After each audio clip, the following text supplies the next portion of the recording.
1960s, many of Britain's former colonies were being torn apart by civil war. In Nigeria, the federal government were fighting a vicious campaign to stop Biafra from seceding. The British government were secretly supplying the federal side with weapons. Their aim was to protect Britain's oil interests in Nigeria. But the Sunday Telegraph printed an internal government report which exposed this, and there was an outcry. The man who leaked the report was an idealistic young journalist, Jonathan Aitken.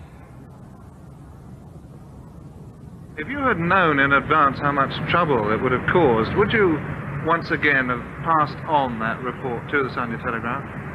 Well, my goodness, that's a difficult question. I think the answer really is this, that given that situation of that ghastly war going on, and given the fact that I believed I received that information in good faith, I think it was my duty as a journalist, and indeed as a citizen of this country, to pass on that information. So I think the real answer is yes, I would do it again.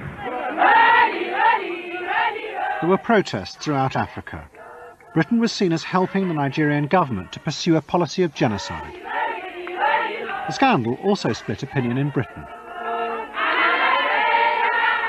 Should we stop sending arms to Nigeria? Whether this would have any effect or not, should we stop sending them now? Yes. Hugh Fraser. To my mind, it's a very simple, and the answer is yes.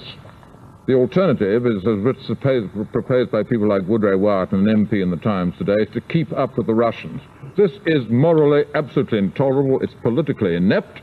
Your policy is losing out. You're making a fool of ourselves throughout the world. The people are regarding this country with moral obloquy. It's not this merely question. The policy has failed. If we don't supply arms to the Nigerian government, the Russians are going to go on doing it. The Russians have told the Nigerian government that whatever happens, they're going to see them through to victory.